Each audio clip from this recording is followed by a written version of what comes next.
música lindíssima, hein? Encosto no peito daquele que atende o meu grito. Pesado, hein? Coisa linda, linda, linda. Glória a Deus.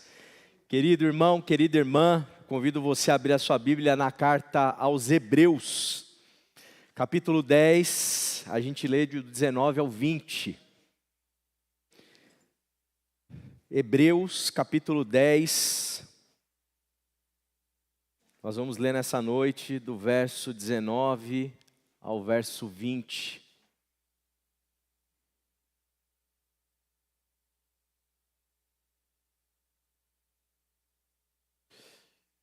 Hebreus 10, 19 a 20, o escritor dessa carta, que a gente não sabe quem é, diz assim: portanto, irmãos, temos plena confiança para entrar no lugar santíssimo, pelo sangue de Jesus, por um novo e vivo caminho que Ele nos abriu por meio do véu, isto é, do seu corpo. Vou ler mais uma vez. Temos plena confiança para entrar no lugar santíssimo, pelo sangue de Jesus, por um novo e vivo caminho que Ele nos abriu por meio do véu, isto é, do seu corpo. Vamos orar mais uma vez? Pai de amor, Pai querido, ó Senhor, como igreja tua mais uma vez nessa noite, Deus, nós rogamos, nós pedimos, nós clamamos pela iluminação do Teu Espírito, que a gente consiga compreender e entender, Pai, o Teu Evangelho, as Tuas boas novas, compreender a porção que o Senhor tem para cada um de nós nessa noite. Fala aos nossos corações, fala ao nosso interior, nos instrui, e que nós possamos ser edificados, Pai, não somente na nossa mente, mas no nosso coração, nos nossos afetos, nas nossas emoções, Deus. É o que eu peço por mim, por todos nós, em nome de Jesus. Amém, amém, amém. Uns 6 anos atrás, quando eu cheguei aqui na comunidade de fé, na IBQ, eu me lembro que eu decidi fazer algumas pizzadas aqui. Talvez alguns de vocês vão se lembrar. Eu fiz a pizzada dos mais novos, com os jovens. Fiz a pizzada dos mais idosos, dos G3, os 60 a mais, Éder. Mais ou menos isso. Teve alguns 60 a mais que não foram, ficaram com vergonha na época, né? Não quiseram parecer idosos. Fiz a pizzada no meio do caminho ali, dos 30, 40, né, 50. E foi um tempo muito precioso. E eu me lembro que eu já estava aqui já há alguns meses, né? Acho que mais de um semestre, pregando já recorrentemente. E eu lembro que em uma das reuniões, né, eu fazia isso, falava assim: algum irmão gostaria de falar alguma coisa, tirar alguma dúvida, conversar comigo, bater um papo, né, para me conhecer mais. E naquela ocasião eu me lembro de um irmão que levantou a mão e falou alguma coisa do tipo: pastor, quando que o senhor vai pregar um sermão evangelístico, né? E eu falei, olha, eu fiquei assim, né, eu prego assim, do jeito que eu prego, né, não tem um sermão evangelístico, um sermão do evangelho, eu só prego, né, eu abro a Bíblia e vou pregando, né. Mas eu entendi, obviamente, o que ele estava querendo dizer. Daí um outro irmão levantou e falou assim, né, para tentar me defender do irmãozinho, falou assim: não, uma hora o pastor prega mensagens maravilhosas, mas eu tenho certeza que um dia vai chegar a hora dele pregar o sermão evangelístico, né? Ou seja, está todo mundo esperando que eu pregasse o sermão evangelístico, né? Já passaram 7 anos, eu não sei se chegou esse sermão evangelístico, né? Mas talvez hoje seja um sermão mais evangelístico que eu consiga pregar, talvez, né? Mas eu entendo sobre o que eles estão falando. Eu entendo, obviamente, a demanda. E talvez seja algo que passe pela sua cabeça, né? Por que o pastor não prega um sermão evangelístico, né?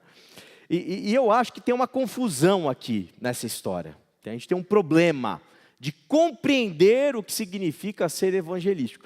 Eu acho que às vezes esses irmãos, por exemplo, lá de trás, que trouxeram essa demanda, provavelmente eles estavam trabalhando dentro de uma perspectiva do que a gente chama proselitista. Proselitista. O que é o proselitismo? É a ideia de que o pregador, ou quem está evangelizando, ele faz um esforço enorme para compartilhar coisas da sua fé, mas na verdade não é sobre a fé, é sobre a sua religião. E tentar por argumentos e pela força do convencimento, e às vezes, e muitas vezes, pela insistência, convencer a pessoa a se tornar da sua religião. Vir para a sua igreja, vir para a placa da tua igreja, se tornar batista, por exemplo. E na medida em que essa pessoa, ela se torna membro dessa igreja, dentro dessa perspectiva institucional, aí é gol, entendeu? Aí valeu, aí evangelizou, aí concretizou aquilo que se estava esperando, né? E obviamente, e é sobre essa mensagem que eu quero partilhar com os irmãos e as irmãs nessa noite, a gente não é ensinado à luz das Escrituras, à luz de Jesus, e tampouco, obviamente, como consequência, a partir da pastoral que está se desenvolvendo aqui, a gente não está ensinando ninguém, nunca a gente quer ensinar que você tem que convencer alguém a ser da sua religião. Porque falar isso, trabalhar nessa lógica, dentro desse sistema, e entender que evangelismo é converter alguém a sair da religião A, ir para a religião B, isso é diminuir, gente, aquilo que Jesus Cristo é, aquilo que Ele fez, o testemunho de vida dEle. Eu não preciso contar para vocês que Jesus não abriu nenhuma religião. Ele não abriu uma placa de igreja, ele não fez concorrência lá com o templo do judaísmo. Ele assim, inclusive ele não foi nada, me entendam bem, ele não foi nada inteligente no sentido de fazer uma religião. Ele morreu na cruz sozinho. Os próprios discípulos dele o abandonaram. Os caras que iam plantar a igreja com ele pularam fora. Ficou só o João. Então, obviamente, Jesus ele não veio anunciar uma religião institucional, uma nova placa, uma concorrência frente à religião judaica da sua época. Não é isso que ele veio fazer. Ele veio fazer uma outra coisa que a gente vai conversar aqui nessa noite. E por isso, quando a gente pensar em evangelização, e eu acredito que nós devemos sim evangelizar, a gente só tem que tomar cuidado para não parecer que a gente quer, para não parecer e não ser proselitista. Achar que a gente vai evangelizar o amigo lá do trabalho, o parente lá da sua casa, a pessoa que não conhece Jesus, trazer ela para a sua religião. Tá? Porque isso, eu volto a insistir, é diminuir a obra de Cristo. É empobrecer aquilo que Jesus veio fazer. E o que Jesus veio fazer? A gente lê aqui no texto que o escritor de Hebreus, ele está escrevendo obviamente para os hebreus, para judeus, para eles entenderem a magnitude, a profundidade, a densidade, a subversão, a radicalidade daquilo que Jesus Cristo fez. Ele está escrevendo para explicar para esses judeus, porque Jesus, obviamente, era um judeu, que vinha da religião judaica, era participante daquele tipo de tradição religiosa.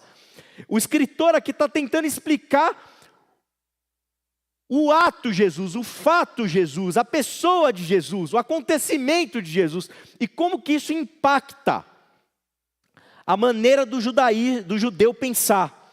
E ele diz agora que, irmãos, nós temos plena confiança para entrar no lugar santíssimo.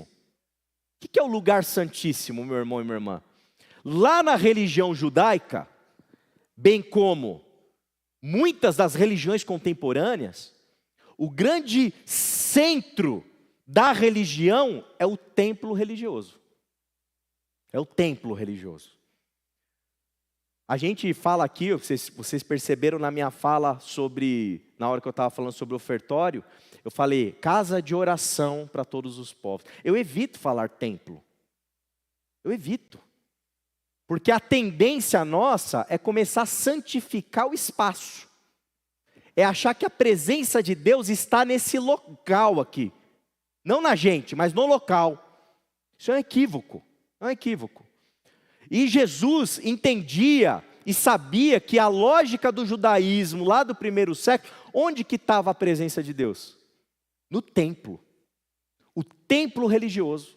Quando tinha festas importantes da tradição judaica, todo judeu se esforçava ao máximo para poder ir para Jerusalém, para ir até o templo. E percebam uma coisa, o lugar santíssimo não é o templo ainda. Dentro do templo você tem camadas de espaços, e conforme você vai adentrando o espaço físico, geográfico desse templo, o lugar vai se tornando mais santo. Então se você está fora do templo, santidade 0. Se você entrou no átrio exterior, santidade 10%. Se você for para o pátio interior, santidade 30%, 40%, né? Se você, e é lógico, né? Inclusive, para vocês terem ideia do nível da coisa, só para chegar, vou chegar nos outros porcento. Mas os judeus, eles faziam questão de colocar placas no templo. Porque em determinado lugar desse templo religioso, gentios, que eram todos aqueles que não eram judeus, não podiam entrar, sob pena de morte. E estava escrito lá, se você é gentil, não é judeu, não entre aqui. Se você passar daqui, você está correndo risco.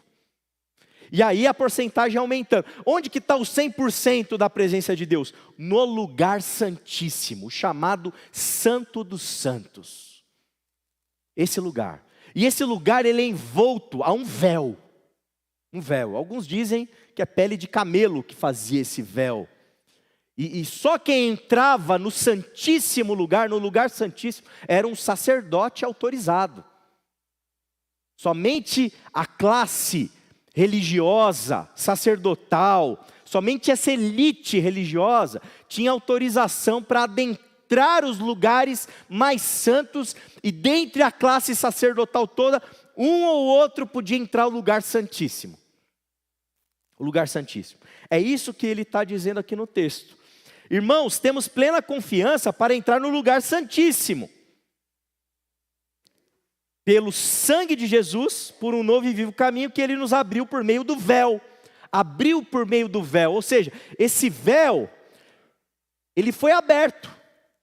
Segundo o evangelista Mateus, evangelista Marcos, nos evangelhos, na hora que Jesus está crucificado e brada, né, entregando ali o seu corpo, entregando a sua vida ao Pai, na hora que ele faz isso, o texto dos evangelistas afirma que o véu, esse véu do templo, ele é rasgado. O escritor de Hebreus fala que abriu por meio do véu, ou seja, na hora que esse véu se rasga, a separação que havia entre esse lugar santíssimo, entre a presença de Deus, com o máximo de intensidade que havia naquele templo, o véu se rasgou, ou seja, tudo se tornou acessível, Deus se tornou acessível. É possível agora você acessar Deus, acessar o divino, acessar o sagrado. O sagrado agora, ele foi democratizado. O sagrado agora, ele está escancarado para quem quiser. Não tem mais separação, não tem mais elite religiosa. Obviamente, é por conta desse tipo de contundência do ministério e da obra de Jesus que ele está na cruz. É exatamente por isso que querem matar Jesus. Porque Jesus é um risco para a religião. E todos os cristãos, os discípulos desse Jesus de Nazaré, que vem depois dele, configurando as comunidades de fé, inclusive a comunidade para quem esse escritor escreve essa carta, entendem, ou estão entendendo e estão percebendo a contundência daquilo que Jesus fez. E o que Jesus fez? Pelo corpo dele, o corpo de Cristo, entregue por amor a toda a humanidade, o corpo de Cristo, o sangue vertido naquela cruz, esse sangue, esse ato de amor, a pessoa do nosso Senhor Jesus, é por ela, é por causa dele, que esse véu é rasgado. Que esse véu ele é rasgado, gente. Esse lugar, que é o lugar mais santo que a gente pode imaginar para uma tradição religiosa, no caso do judaísmo.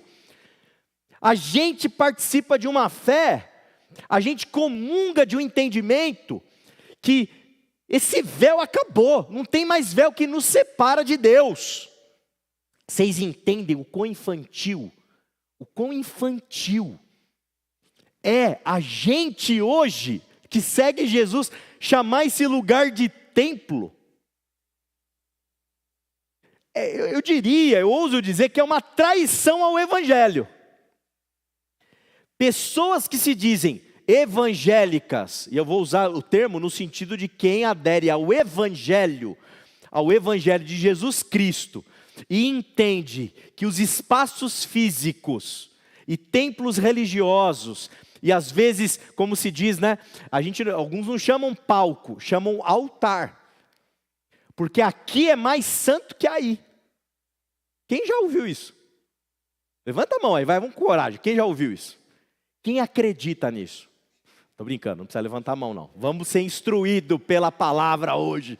Vamos aprender aqui, né? O Espírito vai nos iluminar. Gente, é uma traição ao Evangelho. Não faz sentido nenhum. Por quê? Porque o véu foi rasgado. Não há mais uma elite religiosa que tenha o monopólio de Deus. Eu não tenho mais Deus do que vocês, porque eu estou aqui pregando. Eu não tenho mais Deus do que vocês, porque eu sou um pastor. Eu não tenho mais Deus do que vocês, pelo fato de eu ter feito teologia.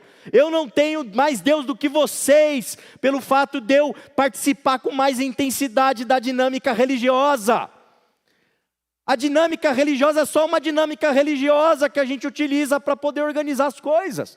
Eu, como pastor presidente de uma comunidade de fé, eu tenho que fazer coisas que você não precisa fazer, mas você faz outras coisas diferentes lá no seu ambiente de trabalho. Eu tenho que ir lá fazer um BO, fazer na polícia, dependendo da situação. Eu tenho que cuidar das coisas administrativas da igreja. Eu estou junto com os irmãos que estão administrando as coisas da comunidade de fé. Agora, isso não torna a classe religiosa detentora de Deus.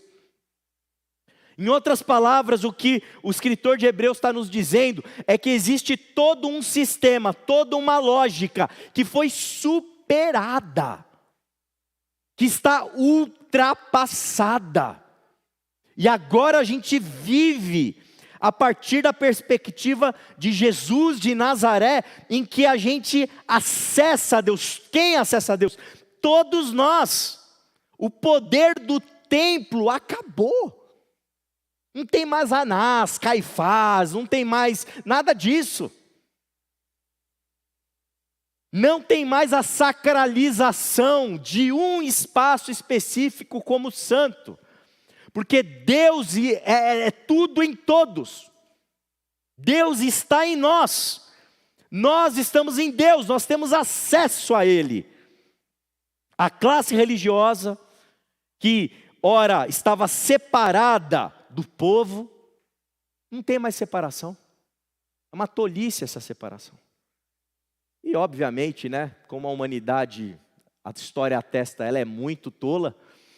Passado um pouquinho de tempo ali, uns 3 séculos, essa fé bonita, essa fé subversiva, essa fé que torna Deus acessível a todos, ela já foi se organizando, o Império Romano cooptou essa fé, organizou ela e separou de novo o clero dos leigos, os sacerdotes do povo comum. E aí você fala assim, não, mas a reforma veio, pastor, a reforma veio, resolveu isso definitivamente. Resolveu mesmo. Olha, a gente, graças a Deus pela reforma, a gente é herdeiro dessa reforma e eu tenho, a partir dessa tradição, liberdade para falar tudo que eu estou falando aqui. Sem peso na consciência, sem medo de ser feliz. Mas vamos ser sinceros, né? A reforma foi um movimento que produziu inúmeras mini-igrejas católicas apostólicas romanas. E como diz meu amigo Gideon Alencar, né? Isso daí, essas igrejas, elas não são católicas, elas não são cristãs, elas são romanas. Romanas no sentido de que a organização delas funciona com uma pessoa que manda. Um grupo seleto de gente que tem poder, autoridade e que acessa mais Deus do que o resto. Mas não, nós não cremos assim. A gente crê no quê? Que o véu foi rasgado e todo aquele que crê é um sacerdote. Como Lutero bem falou, o sacerdócio universal de todos os crentes. Todo mundo tem acesso a Deus. Glória a Deus por isso, glória a Deus por isso. Esse véu que se rasga ali naquele ato, eu queria também assim esticar um pouquinho essa percepção de que não é somente aquele ato em si que faz esse véu ser rasgado. Ali está o ápice de um ato.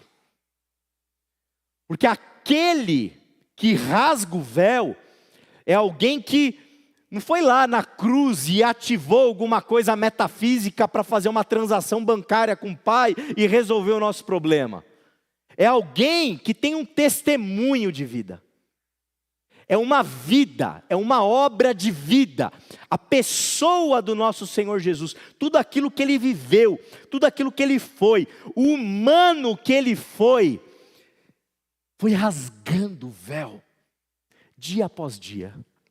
Eu fico imaginando aquele dia ele conversando com a samaritana, aquela mulher, cheia de traumas, cheia de feridas, cheia de medos, e ele falando com ela, Jesus conversando com aquela mulher, batendo papo com ela, e anunciando para ela que ele era o Messias. Como tu, sendo judeu, fala comigo, uma samaritana? Como que você faz essa loucura? O que Jesus está fazendo ali? Ele está rasgando o véu já. A impressão que eu tenho é que o véu está dando uma esticadinha naquela pele de camelo. Ele está falando, vem ver o que tem aqui, ó. Dá uma olhadinha em Deus. Quando ele vira para o Mateus, Levi, o cobrador de impostos, o cara mais malquisto naquela sociedade. Um cara assim, nossa, todo mundo odiava ele, odiava. E ele vira para o Mateus e fala assim, vem e me segue, Mateus. Eu tenho a impressão que ele já pegou ali, já começou a dar uma rasgadinha naquele véu. Vem aqui ver o que eu tenho para te mostrar, Mateus. Você não está enxergando, que você ainda não está percebendo. Pedro, eu vou te fazer pescador de homens. Pescador do quê? Vem aqui, eu vou esticar esse véu aqui, eu vou rasgar um pouquinho. E Jesus, com a vida dele, com a doação de vida dele, com o modo dele amar cada ser humano, ele vai rasgando esse véu, até que no ápice desse processo, ele entrega o seu corpo. Ele se entrega na cruz do Calvário, num ato de amor tão contundente, tão poderoso, tão intenso, tão significativo, tão profundo, que nós comungamos da fé nele até hoje. E lá depois de bradar, os evangelistas dizem, o véu foi rasgado, e nós todos temos acesso a ele. Jesus viveu para nos ensinar e nos mostrar que todo mundo pode e deve estar perto de Deus. Aí eu te pergunto, como que a gente evangeliza? Como que a gente anuncia a boa nova? Como a gente compartilha isso com as pessoas? Obviamente, a gente precisa entender que não é do jeito como algumas pessoas, e talvez muitas pessoas, entendem que essa fé deva ser partilhada. E eu ouso dizer, aí se você quiser ir na minha, faz essa aposta aí, vê se dá certo e você me fala depois. Que à luz daquilo que a gente aprende nas Escrituras e no Evangelho, aquilo que eu vou tentar partilhar aqui com vocês, a partir dessa percepção de que esse véu foi rasgado, e o que a gente aprende com esse véu rasgado, é muito mais efetivo para você evangelizar e partilhar da boa notícia com as pessoas, do que desse jeito proselitista. Eu acho, na minha percepção, o Zé Bruno estava aqui comigo, a gente conversou ali, ele também acha, alguns colegas a gente conversa e também acham, que a coisa está feia para o nosso lado, gente. Ser evangélico hoje e falar que você é evangélico para alguém significa, alguns anos atrás, como eu brinquei aqui, significava que eu tinha que sentar lá na mesa, na pizza, com os amigos da Aline. Pô, por que você faz, André? Eu sou pastor. Aí eu tinha que sentar, ficar o jantar inteiro contando e explicando para eles que tipo de pastor que eu era, que eu não era dos caras que pede dinheiro, que eu não era daqueles caras que eles veem na TV, que eu sou honesto, que eu sou ético, né? E, enfim, tentar explicar para eles o que é o evangelho, e etc, etc, etc. Hoje em dia, gente, assim, eu tenho que quase falar, você quer se matricular num curso de pós-doutorado para você poder entender do que eu estou falando? Demora mais, cada vez mais está demorando mais para você explicar o que a gente é para outra pessoa. E eu acho que a culpa é nossa. Realmente é nossa. Nós, como igreja hegemônica, a gente bagunçou o coreto aí nas coisas, né? A gente bagunçou. E a gente precisa revisitar. Então não é pela lógica proselitista, não é pela lógica do vem para a minha religião, não é pela lógica vem para a minha placa de igreja. É óbvio que não, porque Jesus não fez assim. Jesus não propõe isso. O evangelho não é sobre isso. Primeira coisa que você tem que fazer quando você senta com alguém para conversar e partilhar da boa notícia do evangelho, você tem que dizer para ela, olha, não é sobre religião. Não é sobre sistema religioso. Não é sobre, sabe, todo o arcabouço que envolve a estrutura religiosa. Não é sobre prédio, não é sobre templo, não é sobre Santo dos Santos, no sentido de lugar santíssimo. Não é sobre dízimo e oferta. Não é sobre tudo aquilo. Eu não estou dizendo que tem coisas que a gente faz que estão erradas, necessariamente. Eu só estou dizendo que não é sobre isso. A gente não evangeliza alguém para a pessoa se tornar dizimista. A gente não evangeliza alguém para ela participar do culto com a gente de domingo. A gente não evangeliza alguém para ela vir para trabalhar numa escala de alguma coisa da igreja. A gente não evangeliza para a pessoa se tornar membro de diretoria de igreja. A gente não evangeliza para ela se tornar, ter algum cargo. A gente não evangeliza para ela aderir a ritos e coisas que a gente tem o hábito de fazer, que são maravilhosas, que eu gosto, eu adoro, mas não é para isso, porque não é sobre religião, não é sobre templo, não é sobre isso, é sobre um mestre cuja vida e o seu corpo simbolizam naquela cruz um véu rasgado e um Deus que se torna acessível. É sobre isso que você tem que falar, sobre um Deus acessível. Não é sobre religião. Não é sobre música gospel. Eu vou evangelizar, vou entupir. Tinha um cara que trabalhava comigo, o cara era um barato. Muita gente boa, né? E ele andava, na época que eu trabalhava numa instituição financeira, ele andava com uma malinha, assim, uma bolsinha, cheia de DVD de pregação. Cheia. Do cara famosão que você deve estar pensando, eu estou falando de 15 anos atrás, né? E aí ele pegava para todo mundo, gente. Tem um negocinho aqui para você, E parecia droga, sabe? O cara parecia que estava vendendo droga. Tem um negocinho aqui. Aí ele passava assim no meio da reunião, por baixo assim da mesa. E chegava para os caras grandes da empresa lá, às vezes eu ficava até constrangido, às vezes dava uma vergonha alheia, sabe? Porque eu não achava que ele tinha tanta intimidade com um cara assim. Mas na cabeça dele, ele achava que tinha. E aquela sede proselitista era tanta que ele mandava, não, mas tem um negocinho aqui para você ver. E dava um DVD para o camarada. Né? Não é isso. Tá? Não é isso, gente. Não adianta você entregar DVD para os outros, para você evangelizar. Evangelizar é você partilhar da notícia de que existe um véu que foi rasgado. E o fato de que o véu foi rasgado é suficiente para você sequer ficar falando de véu. É melhor você não falar sobre véu, é não falar sobre pele de camelo, é não falar sobre essas coisas também. Que já foi rasgado, você já sabe que foi rasgado. Então sabe o que você fala? Você fala que Deus não tem a ver com religião. Você pode falar isso. Deus não tem a ver com religião, não. Mas você segue uma religião, né? Você dá o dízimo lá. Cara, a minha fé não é sobre isso. Você está confuso. E eu entendo, e você pode falar assim, eu entendo por que você está confuso. Faz todo sentido você estar confuso. Porque todo mundo fala que é desse jeito que você está pensando. Mas vamos almoçar junto? Vamos bater papo, vamos conversar? Aí você vai explicando. Não é sobre religião. É uma coisa mais profunda.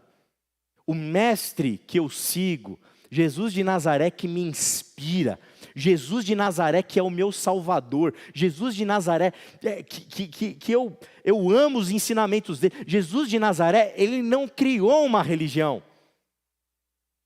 Jesus de Nazaré, ele me ensinou que Deus, o Pai, o Criador da humanidade, Ele está com as portas abertas para a gente poder entrar e tomar um café com Ele, bater papo com Ele. Ele está acessível para a gente.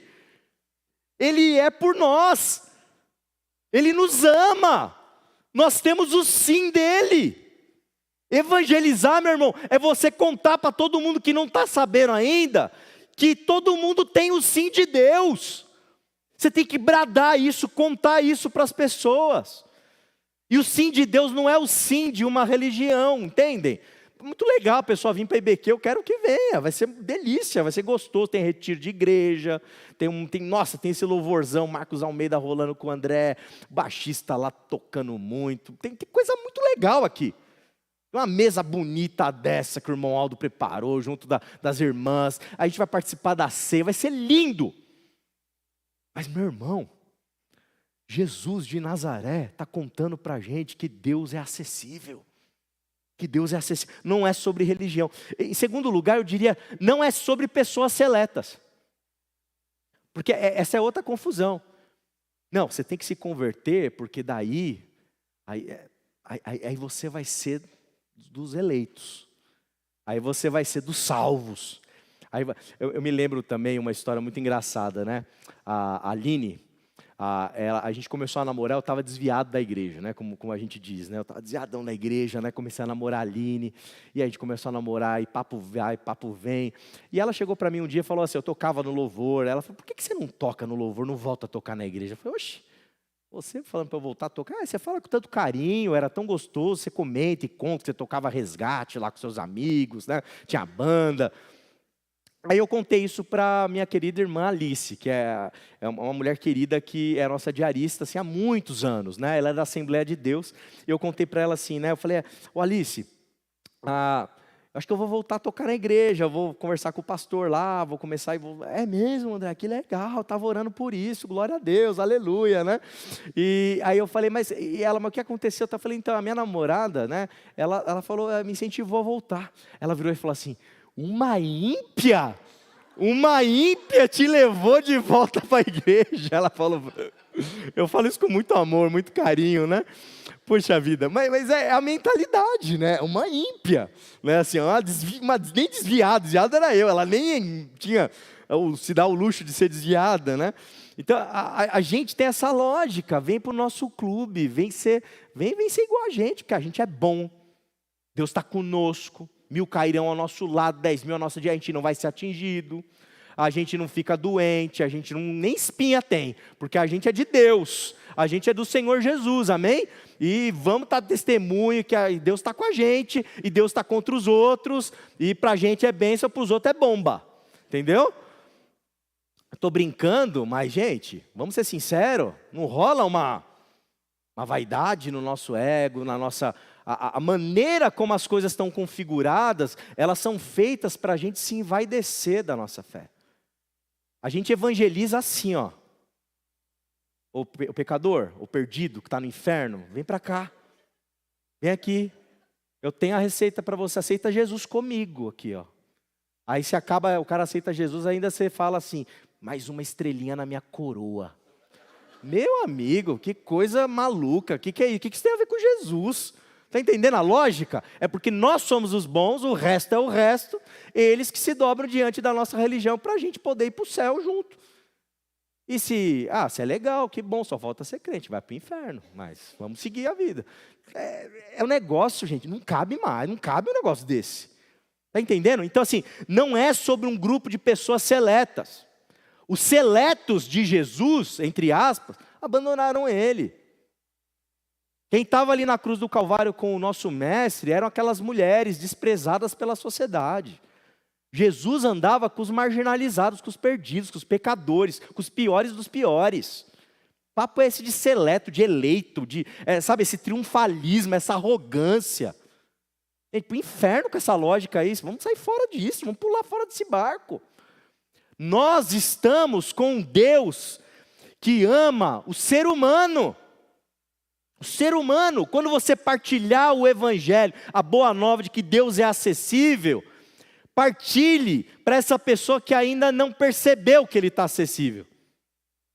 Não partilhe como se ela fosse inferior a você. Nós não somos colonizadores. Nós não somos colonizadores. Aliás, não sei se você já percebeu, nós estamos no sul global. Os colonizadores estão lá em cima, no norte global. Só que a gente herdou essa lógica de lá e a gente evangeliza como o cara que veio aqui evangelizar o bárbaro do índio, coitado que não sabe de nada. E que hoje a gente está descobrindo que tem muito a que nos ensinar, porque a gente destruiu o planeta e quem sabe cuidar do planeta é ele. Está entendendo como a coisa não tem nada a ver? Então cuidado, gente, para a gente não achar que a gente é um grupo seleto de pessoas, sabe, purificadas e mais santas que todo mundo. Cuidado com essa soberba, isso não tem nada a ver com Jesus. Por isso eu falo para você em alto e bom som, você que é excluído, você que está marginalizado, você que está à margem, você que não consegue encontrar espaço em igreja nenhuma, por N fatores, bem-vindo ao Evangelho. Bem-vindo, o véu foi rasgado, é para você. É para você. Nós somos a comunidade dos marginalizados, dos esquecidos, dos perdidos, dos pecadores. E Deus nos amou. Deus nos amou. Ele te amou, irmão. Ele me amou. A gente sabe que a gente é. A gente não pode se sentir amado por esse Deus e se sentir ensoberbecido. Sabe? Não tem esse espaço para essa lógica. Eu diria mais, quando a gente compartilha o evangelho com as pessoas, a gente tem que explicar para elas e mostrar para elas que a maneira da gente viver a nossa espiritualidade é de olhos abertos. É de olhos abertos. A nossa fé não faz a gente fechar os nossos olhos e olhar só para dentro da gente. A nossa fé é uma fé de olhos abertos no sentido de que a gente olha para o outro, a gente olha para o próximo, a gente ama, a gente cuida, a gente estende a mão, a gente é generoso, a gente partilha, a gente quer viver num espírito fraterno, a gente quer mais igualdade, a gente quer mais justiça. Você tem que incluir isso na hora que você conversa com as pessoas. Na hora que você falar da sua fé para ela, fale para ela, vem ver como eu vivo. Vem ver como que é o orçamento da minha igreja. Vem ver onde que a gente está querendo colocar. Vem ver onde que eu coloco o dinheiro. Vem ver como que é bom a gente viver, entendendo que melhor é dar do que receber. Vem experimentar uma outra lógica. Mas isso talvez, a coisa está tão louca, talvez ela fale, mas isso aí é ser evangélico. Eu estou me tornando evangélico, é para ganhar. Às vezes pode acontecer um anti-evangelismo nesse negócio. Você está partilhando do evangelho, está ensinando que a nossa mística é de olhos abertos, a nossa espiritualidade é para olhar para o outro. Jesus está na cruz, lá bradando. Por quê? Para entregar a vida dele por amor a todos, inclusive aqueles que o estão matando. Perdoai-vos, Pai, perdoa-os. Eles não sabem o que fazem.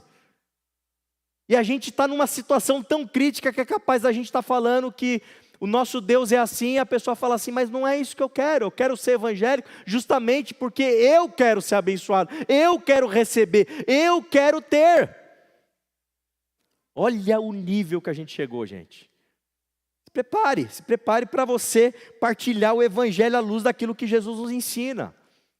E para concluir, eu diria, não é sobre medo, não é sobre medo. É sobre amor. O perfeito amor lança fora todo medo, diz para a gente o apóstolo João em uma das suas epístolas. O perfeito amor lança fora todo medo. A pessoa com quem você vai conversar e vai partilhar da fé, ela pode estar amedrontada de Deus, ela pode ser até ateia, ateu. Só que quando ela fala para você que ela não crê em Deus nenhum, você pergunta para ela assim, de qual Deus você é ateu? Qual é o Deus que você não crê? Eu imagino, acho muito provável que ela tem na mente dela um Deus assim que é tipo bicho papão. Um Deus assim que é tipo um demônio. Um Deus assim que é tipo um, sabe, um sádico. Que está lá no céu, olhando para baixo, regendo, sabe, cada detalhe. Agora eu vou, pode soltar uma bombinha em Gaza. Bum. Agora não. Esse aqui eu vou salvar. Esse aqui vai para o inferno. E fica controlando e gerindo, sabe, o universo desse jeito. Compartilhe com essa pessoa com quem você está conversando. Fala assim, ó, na mesa de graça, na comunidade de fé que eu aprendo sobre Jesus, eu aprendo que essa mesa não é uma mesa de medo. A minha relação com Deus não é uma relação amedrontadora. Esse Deus, Ele é amor. Ele me ama, Ele tem graça, Ele tem perdão, Ele tem misericórdia. Anuncie Jesus de Nazaré. Anuncie o Deus revelado em Jesus de Nazaré. Evangelize, partilhando dessa graça e dessa misericórdia. Certamente essa pessoa, ela está com medo. Medo da vida, medo dos traumas, medo das suas dores. Ela está com medo da existência. E ela pode estar com medo de um Deus que foi pregado para ela. Que ela está confusa, ela não entendeu, ela não está sabendo. Gente, vamos raciocinar um pouquinho. Olha o que é a vida. Quantas coisas ruins podem acontecer na vida com a gente. Para pensar. Nós podemos perder os nossos empregos. É possível. É possível a gente perder as nossas famílias. É possível. É possível a gente ser, sabe, atingido por desgraças. Vocês viram lá o Luiz Henrique, o técnico do PSG, estava vibrando no campeonato agora que ele ganhou a Champions. Ele era técnico alguns anos atrás da seleção espanhola. E 3 meses antes, se eu não me engano, antes da Copa, uma coisa importante, ele foi tratar da filhinha dele de 9 anos que estava com câncer. A filhinha morreu com 9 aninhos. Aí eu fiquei pensando no tamanho dessa dor. Essa é a vida. A gente pode ser atingido e afligido por tantas variáveis que a gente não consegue controlar. Está fora do nosso alcance, coisas dificílimas. A gente pode chegar no fundo do poço, gente. É possível, é possível. Agora, pensa comigo. Imagina que você está nesse fundo do poço. O pior que você pode imaginar, o mais fundo que você consegue imaginar. E aí você vai procurar Deus. Aí você entra numa igreja. Aí você procura um pastor. Você procura uma pessoa de fé próxima a você. E ao invés dessa pessoa anunciar amor, anunciar esperança, anunciar bondade, anunciar cura, anunciar o bem, ela chega e fala assim, olha, se você não sei o que lá, você vai para o inferno. Você já imaginou um negócio desse? A fonte de cura das nossas demandas existenciais, capaz de sustentar o ser humano, de arrancar o ser humano dos piores fundos dos poços que a gente pode imaginar. Se isso não está em Deus, gente, acabou tudo. Acabou tudo, não há mais esperança. Mas o que eu tenho para partilhar é justamente o oposto, que a gente tem que anunciar e bradar em alto e em bom som, que a esperança nunca morre, porque aquele que rasgou o véu, matou a morte. Matou a morte. E a gente pode, apesar dos pesares, espero que você não esteja nesse fundo tão fundo quanto eu falei desse poço, mas se porventura você tiver, até lá é possível a gente sorrir.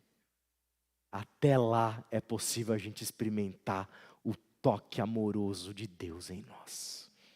Irmão, irmã, anuncie, evangelize, partilhe. Diga para as pessoas que existe um que fez tudo isso ser possível. Tudo isso ser possível.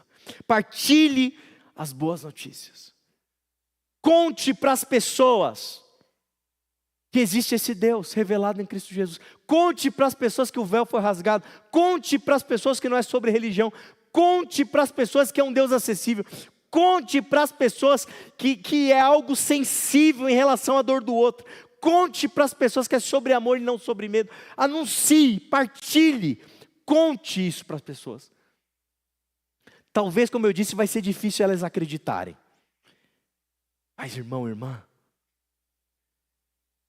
viva em Jesus. Esteja em Deus. Esteja no Senhor. E deixe que o seu corpo exale o bom perfume de Cristo. E ajude essas pessoas, não a você fazer como Jesus fez, né? Dar uma rasgadinha no véu assim para mostrar que tem um Deus ali que está acessível. Mas vai com tato, com jeito, com carinho, com sabedoria do alto, iluminando, sabe, aquela mente, jogando luz para ela perceber que não tem véu nenhum. Que Deus está ali. Que Deus está ali. Amém? Deus está aqui no meio de nós. Deus está em você. Deus